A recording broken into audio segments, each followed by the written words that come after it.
ไปเบิ่งสถิติการพบกันของทีมชาติลาวสุดใหญ่และก็ทีมชาติศรีลังกาเนี่ยที่ว่าเกมจะลงสนามนัดล่าสุดในวันที่20มีนาคม2025อยู่ที่สนามกีฬาแห่งชาติหลัก16นครหลวงวิจันทร์สปปลาวเฮาถึงว่าจะเป็นนัดอุ่นเครื่องนะซึ่งว่าก่อนนัดดังกล่าวจะเกิดขึ้นนะเฮาไปเบิ่งสถิติการพบกันของทีมชาติลาวกับทีมชาติศรีลังกาจำนวน4นัดที่ผ่านมานะอาจจะเป็นไล่เบิ่งเนาะ4นัดหลังสุดเนาะนับตั้งแต่ปี2013เป็นต้นมานะเริ่มต้นกันที่นัดทมิตกันก่อนเนาะเกิดขึ้นในวันที่4มีนาคม2013นะเป็นการแข่งขันบาเตFC เอเชียนคัพก็เป็นทางด้านทีมชาติลาวชนะศรีลังกาไป 4-2 นะซึ่งว่านัดนี้ทีมชาติลาวได้ประตูจากทางด้านสุขอภรณ์วงเจียงคำเนาะประตูทมิตแล้วก็ต่อมาจะเป็นบีดยุทธไสยะบุญสู้ต่อด้วยทางด้านเวียงสวรรค์ไสยะบูรณ์นะก็เป็นอาจารย์เวียงสวรรค์อยู่กองทัพปัจจุบันนี้นะซึ่งเพิ่นก็เซาเตะไปแล้วแต่กับประตูที่4มันได้จากสังบอลพิมพ์มาเสนนะก็คือเป็นนักเตะระดับตำนานกันเลยนะทั้ง4คนนี้มีเพียงสุขอภรณ์วงเจียงคำเนาะที่ว่ายังดิ้นอยู่เนาะที่ว่ายิงได้ประตูในปี2013ที่ผ่านมาส่วนอีก3คนก็แม่นเซาเตะไปแล้วส่วนหลายก็จะเป็นหันโตมาเป็นครูฝึกนะแต่เขาไปเฮ็ดเบียกส่วนโตนะธุรกิจของตัวเองหลายๆคนเนาะ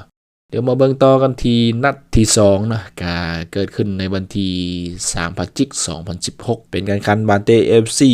โซลิลาริตี้นะครับซึ่งรายการนี้ก็จัดอยู่ที่ประเทศมาเลเซียนะมาเลเซียเป็นเจ้าภาพนะปรากฏว่าเป็นทีมชาติลาวเอาชนะไป 2-1 เนาะก็ถือว่าทีมชาติลาวได้ประตูจากทางด้านมุกดาสุขสวรรค์นะส่วนประตูที่2ได้จากการยิงของทางด้าน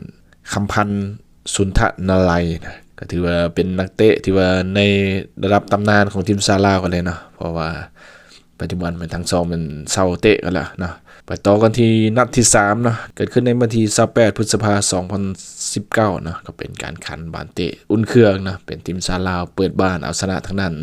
ศรีลังกาไป 2-1 เนาะซึ่งวันนั้นนี่ก็จัดอยู่ที่สนามกีฬาแห่งชาติหลัก16ซึ่งวันนั้นนี่พระเอกของเราจะเป็นทางด้าน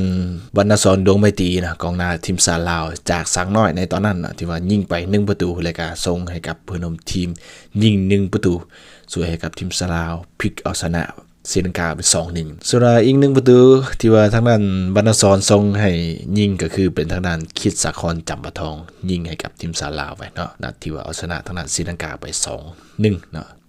และการนัดล่าสุดเนาะนัดหลังสุดที่ว่าทีมชาติลาวได้พบกับทางด้านทีมชาติศรีลังกานะเกิดขึ้นในปี2019เช่นเดียวกันนะก็จัดขึ้นในวันที่31พฤษภาคม2019นะก็เป็นการแข่งนัดอุ่นเครื่องปรากฏว่าเสมอกันเนาะก็ต่อเนื่องมาจากนัดก่อนนั้นเนาะซึ่งว่านัดที่ว่าเสมอกับทางด้านศรีลังกา 2-2 เนาะพระเอกของเขาจะเป็นทางด้านสุขอภรณ์วงเจียงคำเนาะที่ว่ายิงไปคนเดียว2ประตูถือว่าฟอร์มในตอนปี2019มันโดดเด่นซะเหลือเกินเนาะทางด้านสุขอภรณ์วงเจียงคำจังหวะปัจจุบันเพิ่งเล่นให้กับสโมสรในลีกของประเทศไทยนะแอดบ่จื้อว่าเป็นลีก2หรือลีก3หรือว่าเนาะเดี๋ยว